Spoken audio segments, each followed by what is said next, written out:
1800-এর শেষের বছরে কাউকে যদি বলা হতো মানুষের চাইতে অনেক বেশি চৌকস প্রাণী পৃথিবীর ওপর নজর রেখে চলেছে পৃথিবীর বাইরে থেকে, হেসেই উড়িয়ে দিত কথাটা। সত্যি সত্যিই কিন্তু মহাশূন্যে বহু দূরে বসে এই ধরনের প্রাণীরা খর নজরে দেখে যাচ্ছিল পৃথিবীকে। সেই সঙ্গে ফোন দিয়ে এঁটে চলেছিল কিভাবে আক্রমণ করা যায় আমাদের। 1800-এর শেষ দিকে বিশ্বের বেশ কজন জ্যোতির্বিজ্ঞানী বেজায় উত্তেজিত হলেন চাঞ্চল্যকর একটা খবর শুনে। মঙ্গল গ্রহের বুকে নাকি একটা বিস্ফোরণ দেখা গেছে।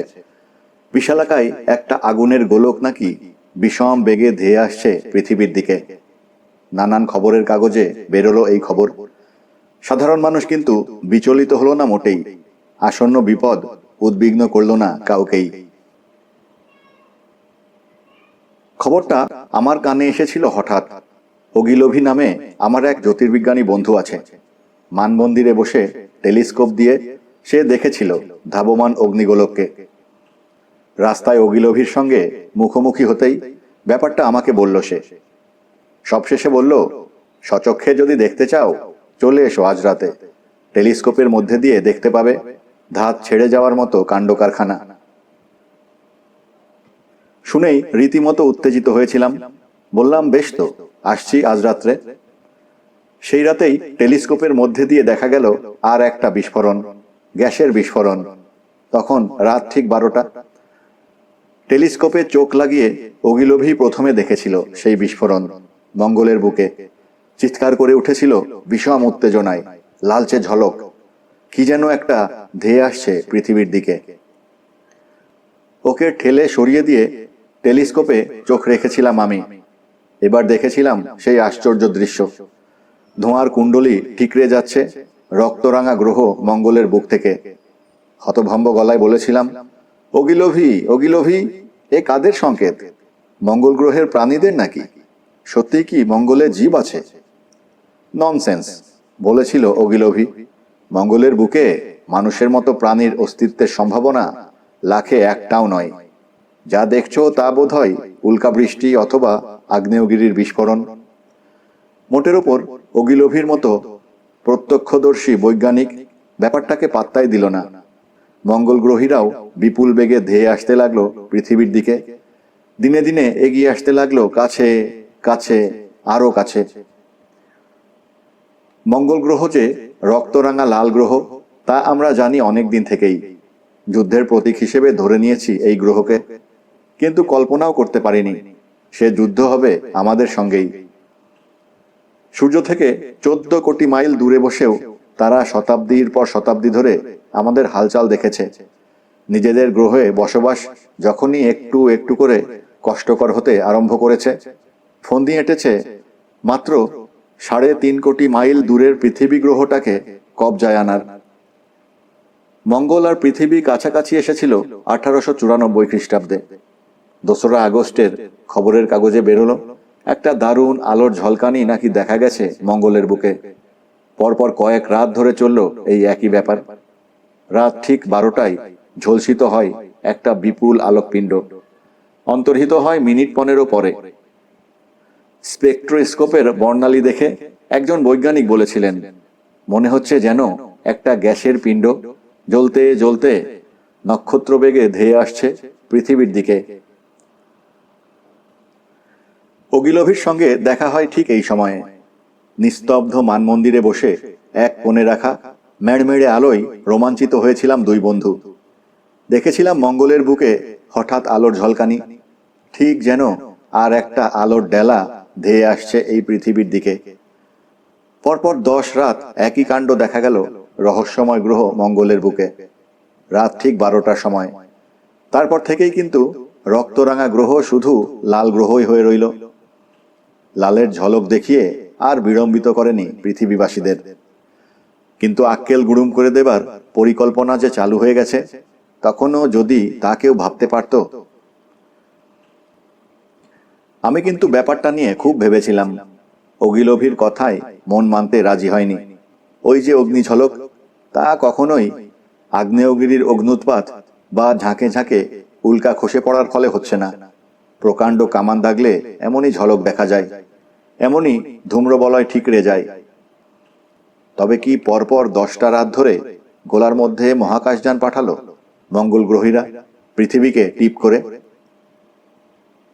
তারপর এলো সেই রাত, পৃথিবীর ইতিহাসে ভয়ঙ্করতম রাত। একটা তারা খসে পড়ল আকাশ থেকে শেষ রাতের দিকে। সবুজ আলোর একটা রেখা দেখা গেছে নাকি খসে পড়া তারার পেছনে। বেশ কয়েক সেকেন্ড সবুজ আলোটা ভেসেছিল আকাশে। একটা হিসিস শব্দও শোনা গিয়েছিল খসে পড়া তারা পৃথিবীর দিকে বেগে ধেয়ে আসার সময়। উল্কাপাত নিয়ে কে আর মাথা ঘামায়? কিন্তু টনক নড়েছিল অগিলভির। ভোরের আলো ফুটতেই বেরিয়ে পড়েছিল। দেখেছিল বিশাল একটা সিলিন্ডার বালির মধ্যে বেশ খানিকটা ঢুকে গেছে আকাশ থেকে বেগে নেমে আসার পর। জমি গর্ত হয়ে গেছে ধাক্কার চোটে। বালি আর পাথর ঠিকরে গিয়ে গোলাকার টিলা বানিয়ে ফেলেছে চারধারে। উল্কা তো সচরাচর গোল মতো হয়, সিলিন্ডার আকারের তো হয় না। ব্যাস প্রায় 90 ফুট। ভেতরে গুড় গুড় করে কি যেন আওয়াজ হচ্ছে। এত গরম যে কাছে যাওয়াও সম্ভব নয়। চোঙাটা যে ফাঁপা হতে পারে এ ধারণা তখনও মাথায় আসেনি অগিলভির। স্তম্ভিতের মতো কিছুক্ষণ দাঁড়িয়েছিল অগিলভি। দেখেছিল প্রচন্ড বেগে মাটিতে আছড়ে পড়ার আগে ফার গাছগুলোকে প্যাঁকাটির মতো ভাঙতে ভাঙতে নেমে এসেছে সিলিন্ডারটা। জঙ্গলেও আগুন লেগেছে, ধোঁয়া উঠছে। হঠাৎ চমক ভেঙেছিল ওপর থেকে ঝুরঝুর করে কি পড়ছে দেখে। সিলিন্ডারের ওপরের দিকে ছায়ের মতো খোসা খসে খসে পড়ছে গর্তের মধ্যে। কেন পড়ছে?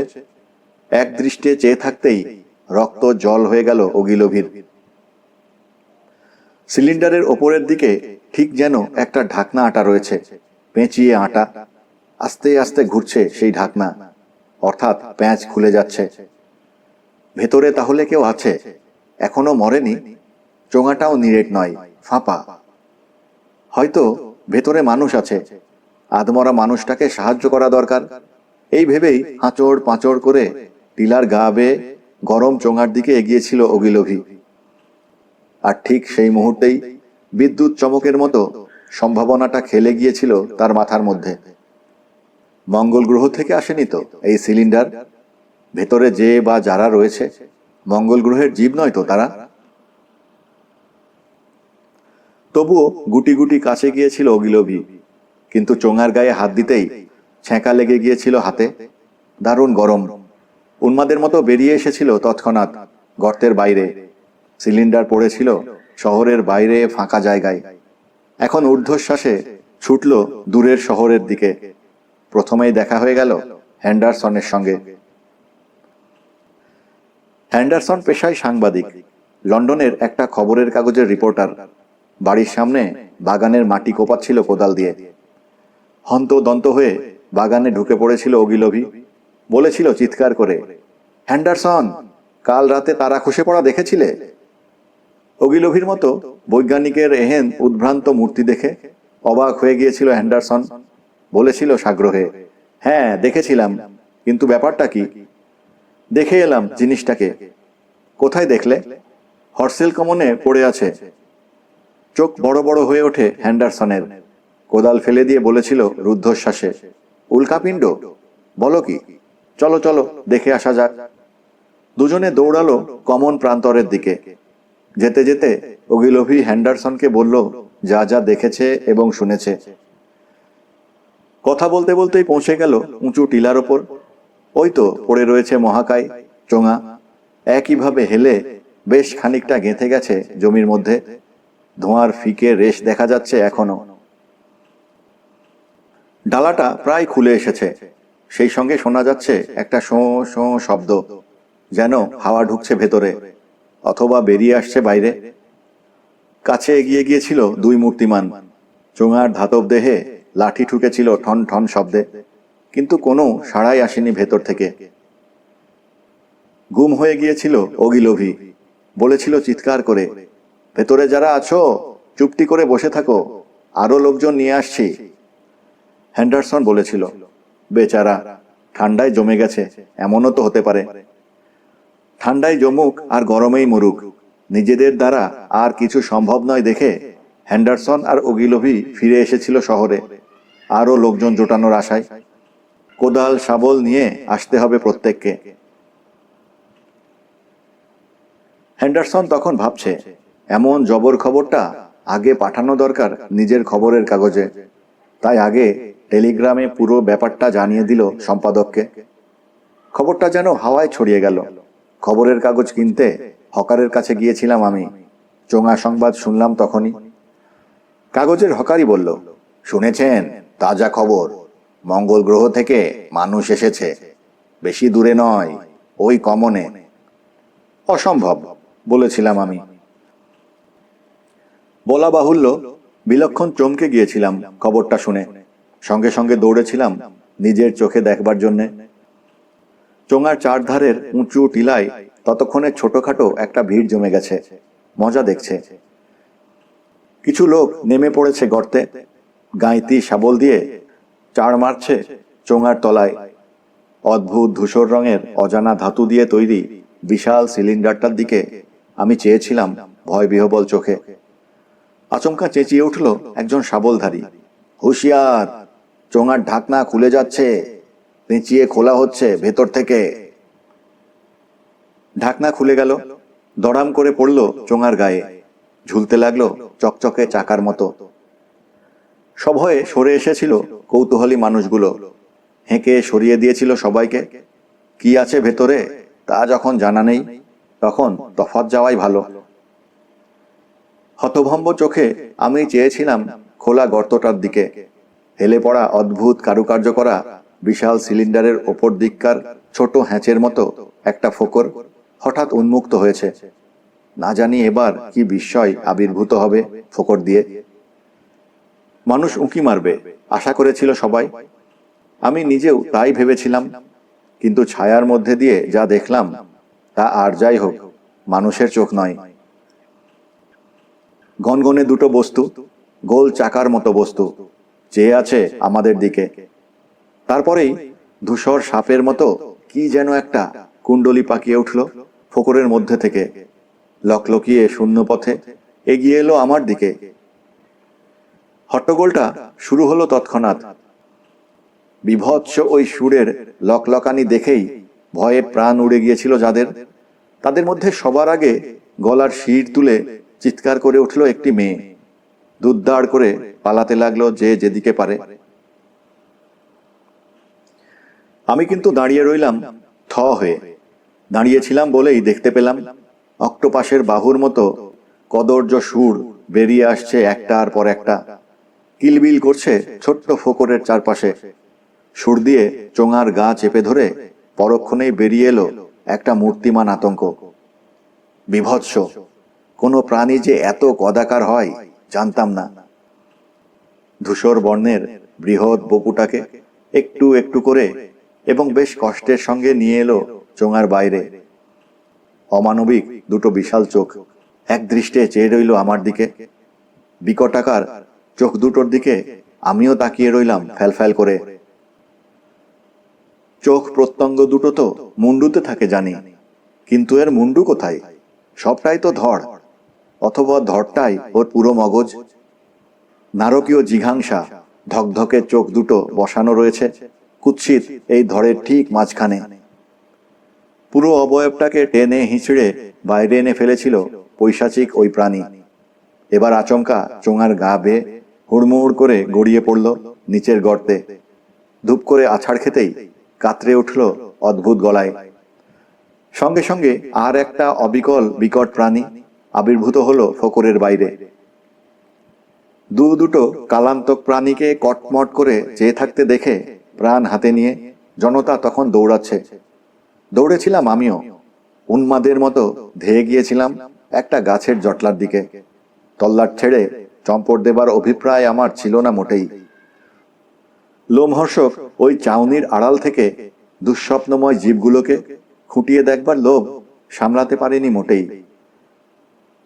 গাছপালার আড়ালে গিয়ে ঘাপটি মেরে দাঁড়িয়েছিলাম ধুকপুকে বুকে।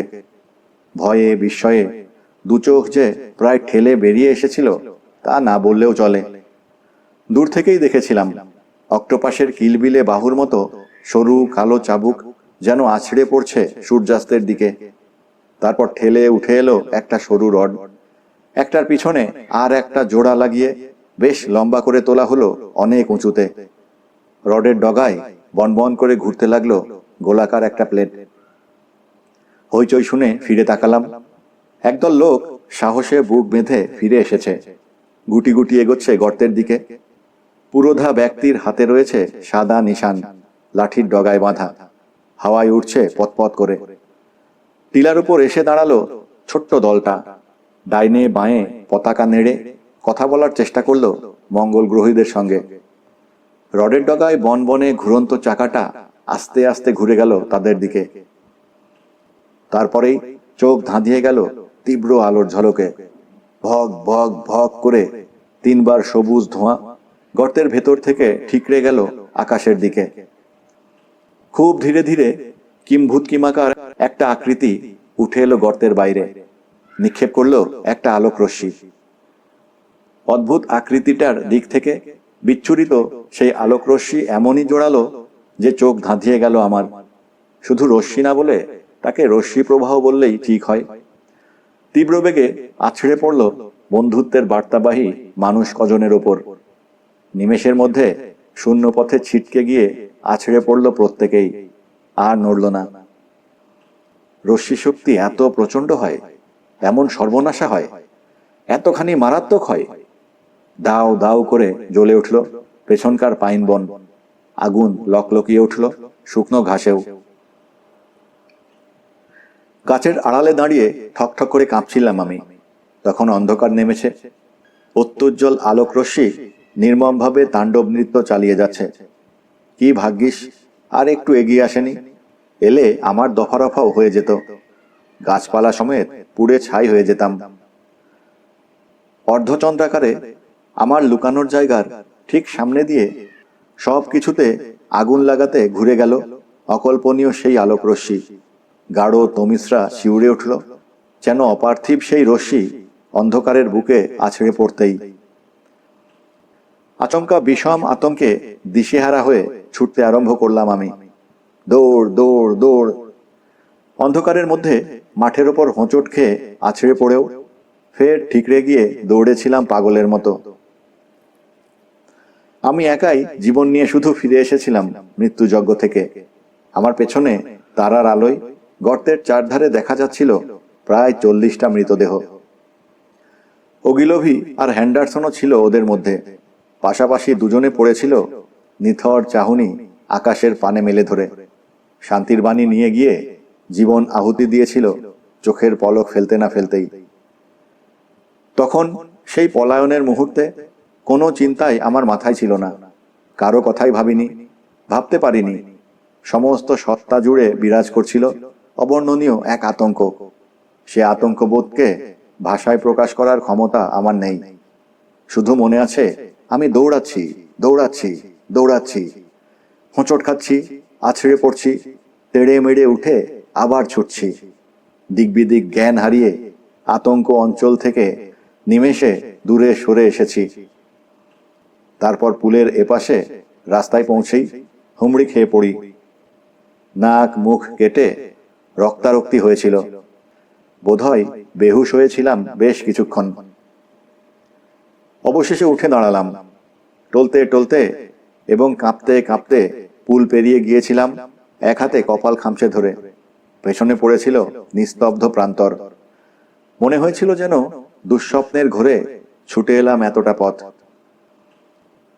কিছু দূর এসে দেখলাম মেবারি ব্রিজের ওপর দিয়ে ধোঁয়া ছাড়তে ছাড়তে ছুটছে একটা রেলগাড়ি, যাচ্ছে দক্ষিণ দিকে। পাশের উঠোন থেকে বেশ কয়েকজনের কথাবার্তাও কানে এলো। সবই চেনা জানা এবং রোজগার দেখা, কিন্তু এইমাত্র যে লেলিহান মৃত্যুকে ফেলে এলাম পেছনে, তার সঙ্গে মিল নেই কোথাও। ঢুকলাম শহরে। গ্যাসবাতির তলায় জনা কয়েকের জটলা দেখলাম। এগিয়ে গিয়ে জানতে চাইলাম কমনের নতুন কোনো খবর আছে কি না।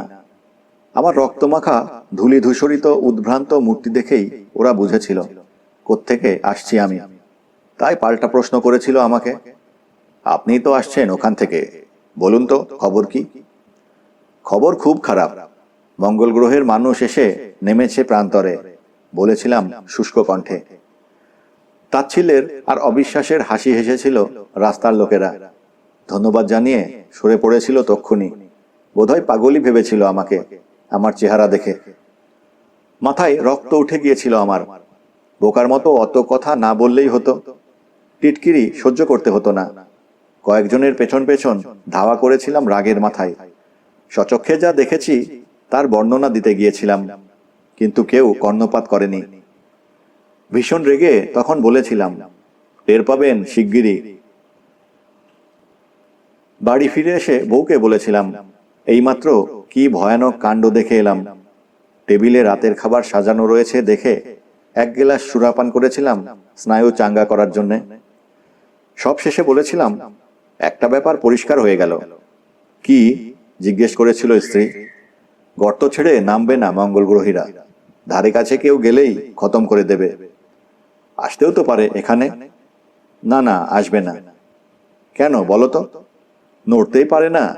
ওই গতর নিয়ে কোনো মতে বেরিয়েছে চোঙার বাইরে। সে যে কি কষ্টে, না দেখলে বুঝবে না। কেন জানো?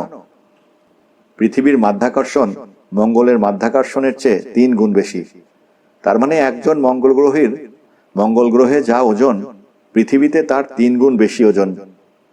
ওজন বাড়ছে, কিন্তু গায়ের জোর তো বাড়ছে না। কাজেই চলতে ফিরতে দম বেরিয়ে যাচ্ছে। খেয়ে দে ধাতস্থ হলাম। বউ বলল, এতই যদি অসহায় তো এত লোক মারতে গেল কেন? আমার তো মনে হয় স্রেফ ভয়ে। ভীষণ ভয় পেলে মাথার কি ঠিক থাকে? হতভাগারা জানে না, বেশি বাড়াবাড়ি করলে গর্তে একটা বোমা ফেলে দিলেই ল্যাটা চুকে যাবে, ঝাড়ে বংশে মারা যাবে প্রত্যেকে। অনেক কথা হলো খেতে খেতে। পরম শান্তিতে ডিনার পর্ব শেষ করেছিলাম সেই রাতে। তারপর কেটেছে অনেক ভয়ঙ্কর রাত, অনেক আশ্চর্য অভিজ্ঞতার মধ্যে দিয়ে। শেষ ডিনারের সেই সুখস্মৃতি ভুলতে পারিনি, দুঃসহ উৎকণ্ঠা আর অবসাদের মধ্যে।